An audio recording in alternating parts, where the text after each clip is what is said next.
नमस्कार, आम्ही सारे खवय्येमध्ये तुमचं स्वागत। आजच्या ताज्या रेसिपीज घेऊन आम्ही तुमच्या सेवेत हजर आहोत। आम्ही सारे खवय्येची टीम आता पोहोचली आहे आफ्रिकन सफारीला आणि ती येऊन पोहोचली आहे ईस्ट आफ्रिकामध्ये। ईस्ट आफ्रिका म्हणजे युगांडा, तांझानिया, केनिया, सोमालिया यासारखे देश। आता यासारखे देश तुमच्या लक्षात आल्यानंतर तुम्हाला असं काय वाटतं की तिकडे काय खाद्य संस्कृती असेल? ऑफकोर्स तिकडे फक्त खायला मिळतं झेब्रा, जिराफ आणि ऑस्ट्रिच यासारखे पदार्थ। पण आपल्या या किचनमधनं मी तुम्हाला हे पदार्थ अजिबात करून दाखवणार नाही, कारण मी तुम्हाला करून दाखवणार आहे अगदी तुम्हाला जमतील आणि आपल्या किचनमध्ये बनवता येतील असे काही खास पदार्थ। चला जाऊया आपण ईस्ट आफ्रिकेला। ईस्ट आफ्रिका म्हटलं की ऑफकोर्स आपल्याला लक्षात यायला पाहिजे ते म्हणजे युगांडा, तांझानिया, केनिया, सोमालिया यासारखे देश। आता या देशामध्ये काय प्रकारची खाद्य संस्कृती असेल याची उत्सुकता तुम्हाला नक्कीच असेल। खरं तर तिथे आपले भारतीय खूप पूर्वीपासून स्थायिक झालेले आहेत। एक ब्रिटिश कॉलनी तिकडे असल्यामुळे बरेच भारतीय तिकडे पूर्वी ब्रिटिशांनी नेले होते, मजूर म्हणून नेले होते, तिथल्या कॅम्प्समध्ये काम करायला तिकडे नेले होते आणि बरेच भारतीय तिकडे स्थायिक झाले। ऑफकोर्स त्यामुळे काय झालं की आपले भारतीय पदार्थ तिकडे अगदी इझिली मिळायला लागले। तसे समोसे म्हणा, बटाट्याची भाजी म्हणा, रोटी आणि बटाट्याची भाजी, रोटी आणि एक चिकन करी या टाइपचे पदार्थ तिकडे अगदी हमखास रस्त्यावरती आजही मिळतात। आणि ऑफकोर्स तिकडे त्याचबरोबर तिथलं स्पेशल जे पदार्थ आहेत, आफ्रिकन पदार्थ आहेत ते सुद्धा तिथे मिळतात। व्हेज नॉन व्हेजचा भरपूर तिकडे भंडार आहे, त्यामुळे अतिशय इंटरेस्टिंग असा हा टॉपिक होऊ शकतो। ईस्ट आफ्रिकामधल्या आज इथिओपिया या कंट्रीची आपण पहिली डिश बघणार आहोत। त्याचं नाव आहे लुकू। लुकू कशी बनवायची मी तुम्हाला सांगतो, पण त्याआधी काय काय साहित्य घेतलंय ते पाहून घेऊ।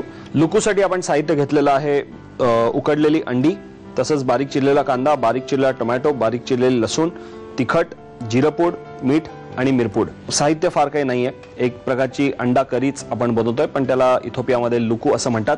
ही त्यांच्यासाठी खूप काय म्हणतो त्याला आपण खूप मेन डिश आहे, कारण एकतर तिकडे खूप खर्चाची डिश समजली जाते। अंडा करी म्हणजे फीस्ट आहे त्यांच्यासाठी, त्यामुळे काही समारंभ असेल तर मग खास करून लुकू बनवलं जातं तिकडे।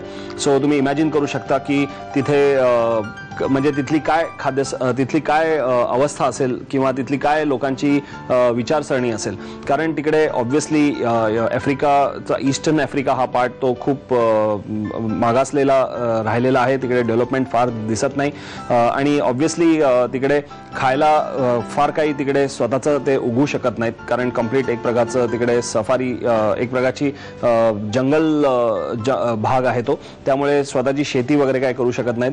फार फार तर तिकडे केळ्यांच्या बागा आहेत खूप आणि मक्याचे पीठ वगैरे वापरून तिकडे फार बऱ्याच प्रकारचे डिशेस बनवले जातात। पण आपल्याकडे जे पॉसिबल आहे त्या डिशेसला थोडंसं आपण इथिओपियन पदार्थ किंवा आफ्रिकन पदार्थ बनवण्याचा आपण प्रयत्न करणार आहोत। मसाले मात्र हे जे मी वापरलेले आहेत ते तिथलेच आहेत, म्हणजे तिकडे सुद्धा हेच मसाले वापरले जातात। एका पॅनमध्ये कढईमध्ये मी तेल गरम करायला घेतलेलं आहे। तेल गरम झालं की त्याच्यामध्ये आपल्याला ॲक्च्युली कांदा आधी टाकायचा आहे। कांदा गरम करायला कांदा टाकूया। कांदा चांगला परतून घ्यायचा आहे। ही जी अंडी मी बॉईल करून घेतलेली आहेत, हार्ड बॉईल केलेली आहेत, त्याला आपण थोडंसं इन्सिशन्स मारूया म्हणजे आतमध्ये ग्रेव्ही जाईल त्याची। हार्ड बॉईल केलेलं आहे, पूर्णपणे बॉईल करून घेतलेलं आहे, त्यामुळे तुमच्या रेग्युलर अंडा करी तुम्ही यावेळेला इथिओपियन स्टाईलनी करून बघू शकता। त्यामध्ये ॲक्च्युली तुम्हाला पाहायला गेलं तर फार काही फरक जाणवणारच नाही, कारण सेम आपले मसाले त्याच्यामध्ये वापरलेले आहेत त्यांनी। फरक एवढाच आहे की टेस्टमध्ये थोडाफार तुम्हाला फरक जाणवेल। आपण कालवण वगैरे बनवतो आणि एकदम रिच अंडा करी बनवतो, तिकडे एवढी रिच बनवायची गरज नाही आहे। फक्त मला वाटतं हळद आणि आलं घातलं नाही आहे, त्यामुळे आपल्यासारखी चव एकदम तशी लागणार नाही। तसंच हिरवी मिरची पण त्यांनी घातलेली नाही आहे, खोबरं घातलेलं नाही आहे। कांदा आता चांगला परतून झालेला आहे, त्याच्यामध्ये आपण घालूया आता लसूण। लसूण थोडासा घातला, लसूण आपण चांगला परतून घेतोय।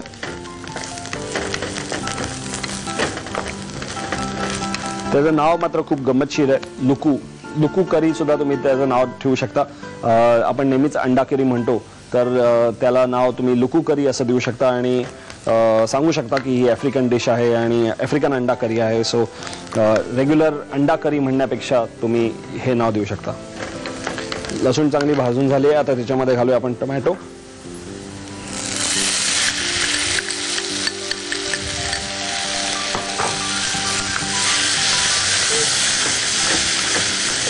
अंडी मी एका बाजूला बॉईल करून घेतलेली आहेत. आता या टोमॅटोमध्ये आपण घालूयात पाणी आणि एकदम अशी सॉफ्ट करी बनवून घेऊया. ह्याची कंप्लीट टोमॅटो असे सॉफ्ट होऊन देऊ. याच्यामध्ये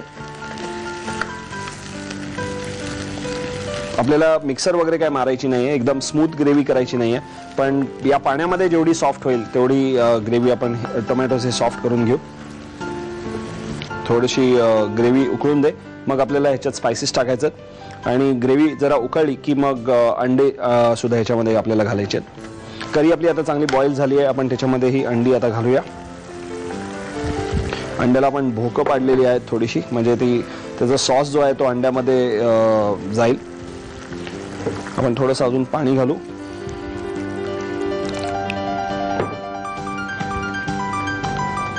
उकळायला ठेवूया आणि ह्याच्यामध्ये आपण घालूया आता हे मसाले. चवीला मीठ,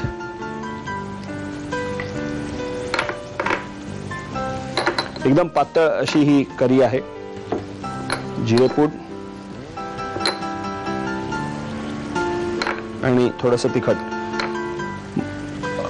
आपण अगदी हे मसाले हमखास आपल्या घरात रोज वापरतो, पण याचं प्रमाण जे आपण या लुकूसाठी वापरलेलं आहे ते कम्प्लिटली वेगळं आहे. बनवण्याची पद्धत थोडीशी वेगळी आपल्या नेहमीच्या ग्रेव्हीपेक्षा. म्हणूनच ही लुकू आहे, लुकूची डिश आहे, आपल्या रेग्युलर अंडा करी सारखी नाही आहे. एक 5-10 मिनिटात ही डिश चांगली उकळेल आणि त्यातले सगळे फ्लेवर्स चांगले ब्लेंड होऊन जातील. अंडा करी एक वेगळ्या रूपात तुमच्या समोर मी आज करून दाखवली आहे. इथोपियन टाईपची लुकू डिश. तुम्हाला जर का आज घरी बनवायची असेल तर ह्याचं साहित्य आणि कृती आता दाखवतील, ते नीट बघा आणि लिहून घ्या. लुकू बनवण्यासाठी लागणारं साहित्य: उकडलेली अंडी, बारीक चिरलेला कांदा, बारीक चिरलेला टोमॅटो, लसूण, तिखट, जिरेपूड, मीठ, मिरपूड आणि तेल. कृती: प्रथम कढईमध्ये तेल गरम करून त्यामध्ये कांदा परतून घ्यावा. कांदा परतून झाल्यावर त्यामध्ये लसूण, टोमॅटो आणि पाणी घालून एक उकळी काढावी. उकडलेल्या अंड्यांना हलक्या हाताने चिरा पाडून घ्याव्यात. ही अंडी रश्श्यात घालून त्यामध्ये मीठ, जिरेपूड आणि तिखट घालून उकळवून डिश सर्व्ह करावी.